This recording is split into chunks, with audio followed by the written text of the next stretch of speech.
नमस्कार, मैं निकिता जंगले विदर्भ टीवी में आपका हार्दिक स्वागत करती हूँ। आज हमारे साथ है विदर्भ चैम्बर्स ऑफ कॉमर्स के अध्यक्ष दीपेन अग्रवाल सर। सर्वप्रथम आपका विदर्भ टीवी में बहुत बहुत स्वागत।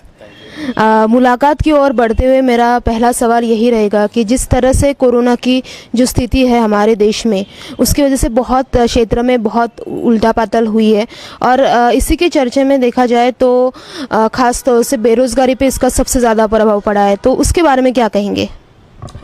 देखिए, कोरोना के दौर में बेरोज़गारी बढ़ी है, ये बात तो इसको कोई नकार नहीं सकता, लेकिन आकलन करने के लिए we should go pre covid times, मतलब कोविड के पहले की जो परिस्थिति है उसका भी आकलन करना पड़ेगा।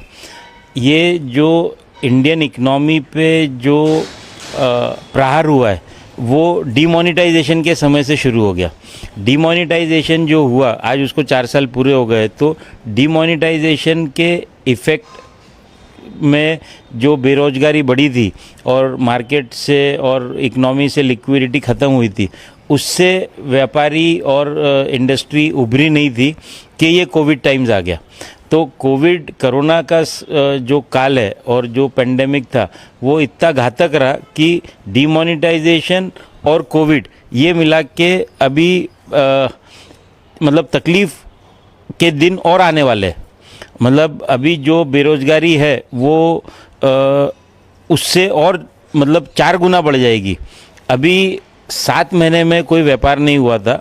ये 7 महीने का आज आप मार्केट में भीड़ देख रहे हैं, नागपुर के मार्केटों में भीड़ है, तो ये 7 महीने का व्यापार जो नहीं हुआ और जो खरीदी लोगों की पेंडिंग थी वो खरीदने के लिए लोग बाहर आए। और अभी त्यौहार है, दिवाली है, तो ऐसा लग रहा है कि मार्केट में हलचल है। लेकिन पोस्ट दिवाली के बाद जो है मार्केट एकदम बुरी तरीके से स्लम्पिश हो जाएगा, स्लगिश हो जाएगा और बेरोज़गारी जो है वो बहुत ज़्यादा होने वाली है। और इसके ऊपर ज़रूर कोई नीति और निर्णय गवर्नमेंट को लेना चाहिए, नहीं तो ये जो बेरोज़गारी है ये आने वाले समय में लॉ एंड ऑर्डर और सोशो इकोनॉमिक प्रॉब्लम जैसी स्थिति में परिवर्तित नहीं होना चाहिए। और सिविल मतलब जैसे सिविल डिसोबीडियंस बोलते हैं या सिविल अनरेस्ट बोलते हैं, तो वैसी परिस्थिति नहीं आना चाहिए। सर देखिए, बेरोज़गारी ये आज की समस्या नहीं है, हर बार ये मुद्दा आता है, सरकार बदलती है लेकिन वही समस्या आती है, तो इसके बारे में क्या कहेंगे? देखिए 2014 में जब देश ने नरेंद्र मोदी जी को पंत प्रधान चुना था और उनकी लीडरशिप में अपना ट्रस्ट और फेथ एक्सटेंड किया था, तो वो जो वोट लोगों ने दिया था वो वोट दिया गया था मोदी जी के डिटर्मिनेशन को लेके। तब उस समय ऐसा लगा कि ये एक लीडर है जो जिसका डिटर्मिनेशन इतना स्ट्रांग है कि वो जो बोल रहे हैं वो करेंगे वो, और वो करके दिखाएंगे। लेकिन जो करोड़ों जॉब्स की बात मोदी जी ने 2014 के इलेक्शन में की थी, अनफॉर्चुनेटली वैसा कुछ हो नहीं पाया और वैसा उनके पास कोई रोड मैप वो जॉब क्रिएशन का 2014 से 19 वाले कार्यकाल में नहीं देखने को मिला। तो अब वही जो आश्वासन उन्होंने दिया था जॉब क्रिएशन का, वो अभी वाले समय में वो पूरा कर सकते हैं या नहीं ये देखने वाली बात थी। लेकिन अनफॉर्चुनेटली कोरोना काल आ गया, कोरोना पैंडेमिक आ गया, तो इसमें भी वो ये टर्म में भी उनका वो जो मतलब आह्वान उन्होंने किया था वो फुलफ़िल कर पाएंगे ऐसा डिफ़िकल्ट लगता है। लेकिन ये अनफॉर्चुनेट है कि अनएम्प्लॉयमेंट को इलेक्शन का मुद्दा बना के और इलेक्शन पूर्ता उसको अपनी जीत हासिल करना और बाद में उसके ऊपर कोई काम नहीं होना, ये बहुत अनफॉर्चुनेट है। बात की जाए नागपुर की, तो नागपुर के जो कामगार वर्ग है उनके लिए कुछ नई योजनाएं आनी चाहिए क्या? आपको क्या लगता है उसके बारे में? देखिए, हर शहर में, हर डिस्ट्रिक्ट में, हर स्टेट में अगर इस तरीके के कामगार के लिए किसी प्रकार का इंसेंटिव पैकेज और जॉब क्रिएशन प्लान करेंगे, तभी जाके देश में जॉब क्रिएशन और उसका प्रारूप चेंज होगा। तो ज़रूर नागपुर में भी ऐसा कदम उठाने चाहिए। और नागपुर में बेरोज़गारी, हर शहर अगर अपनी अपनी जिम्मेदारी ले कि हमारे शहर में बेरोज़गारी को हम एड्रेस करेंगे और उनको रोज़गार मुहैया कराएंगे, तो ये तभी साथी हाथ मिला के चल और वो सब एक साथ अपना अपना शहर को संभालेंगे तो पूरे देश की समस्या हल होगी। कहीं तो भी ऐसा लगता है कि कामगार वर्ग को न्याय देने के लिए सरकार कम पड़ रहा है, कहीं तो भी ऐसा लगता है क्या? देखिए, अभी कामगार वर्ग को काम देने के लिए सरकार के पास स्कीम्स है, जैसे मनरेगा है और इस तरीके की स्कीम्स है जिसके अंदर में एम्प्लॉयमेंट दी जाती है, उनको अनएम्प्लॉयमेंट भत्ता दिया जाता है।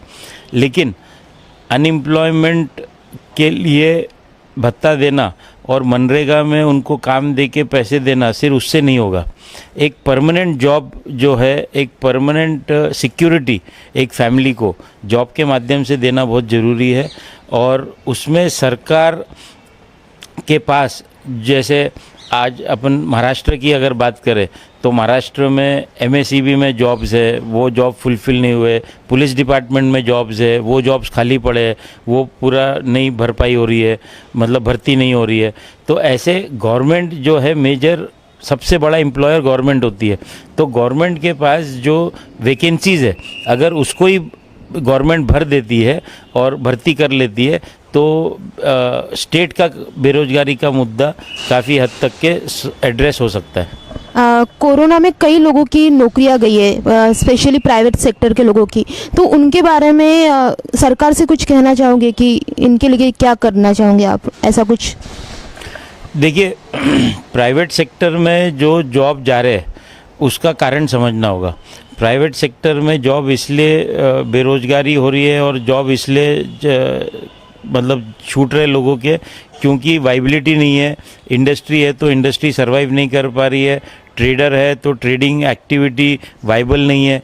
तो जब तक सेक्टर स्पेसिफिक, जैसे अलग अलग सेक्टर है, उस सेक्टर की क्या दिक्कतें हैं और उसको गवर्नमेंट ने उस सेक्टर को सपोर्ट करने के लिए क्या नीति बनाना चाहिए और क्या, जैसे किसी को फंडिंग की ज़रूरत है, किसी को कम इंटरेस्ट पे ज़रूरत है, किसी को बिजली की दर कम करके चाहिए, तो जो भी सेक्टर की दिक्कत है उस सेक्टर को एड्रेस करेंगे तो ज़रूर ये जॉब जो लॉस हो रहा है इसको बचाया जा सकता है।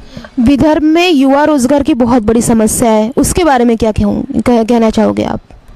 देखिए, विदर्भ में जिस प्रकार से इंडस्ट्रियलाइजेशन होना चाहिए था, अनफॉर्चुनेटली उस प्रकार का इंडस्ट्रियलाइजेशन विदर्भ में इतने सालों में नहीं हुआ है और इसलिए विदर्भ पिछड़ा माना जाता है। और विदर्भ का जो बैकलॉग है वो इंडस्ट्रियलाइजेशन का हो या इरिगेशन का हो या कोई भी सेक्टर का हो, वो बैकलॉग पूरा नहीं हो रहा है। तो विदर्भ में जब तक इंडस्ट्रियलाइजेशन नहीं बढ़ेगा, विदर्भ में नागपुर जो है वो एक पायलट सिटी था। विदर्भ के इंडस्ट्रियलाइजेशन को आगे बढ़ाने के लिए इंजन जो था वो नागपुर था और नागपुर में मिहान जो SEZ है वो सबसे बड़ा प्रोजेक्ट था इंडस्ट्रियलाइजेशन को बढ़ावा देने के लिए, लेकिन वो फेल हो गया। तो वो फेल क्यों हो गया इसका आकलन करना चाहिए। अब वो SEZ जो है स्पेशल इकोनॉमिक जोन, ये जो पॉलिसी थी ये पूरे देश में ये पॉलिसी फेल हो गई है और जितने SEZ उस समय जब ये पॉलिसी आई थी तब रजिस्टर हुए थे तो लगभग 90% से ज़्यादा SEZ सरेंडर कर दिया स्टेटस डेवलपर्स ने।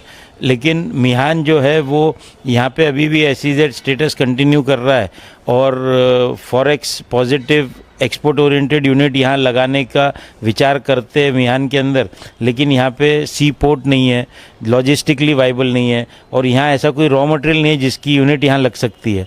तो ये मिहान का SEZ स्टेटस सरेंडर करके डोमेस्टिक इंडस्ट्री यहाँ लगे, इसके बारे में गवर्नमेंट ने विचार करना चाहिए।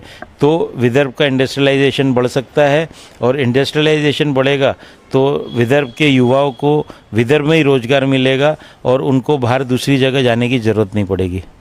एक आखिरी सवाल सर कि इस विदर्भ टीवी के माध्यम से आप विदर्भ के युवा को क्या कहना चाहोगे, क्या संदेश देना चाहोगे? देखिए, विदर्भ के युवाओं को मैं ये संदेश देना चाहता हूँ कि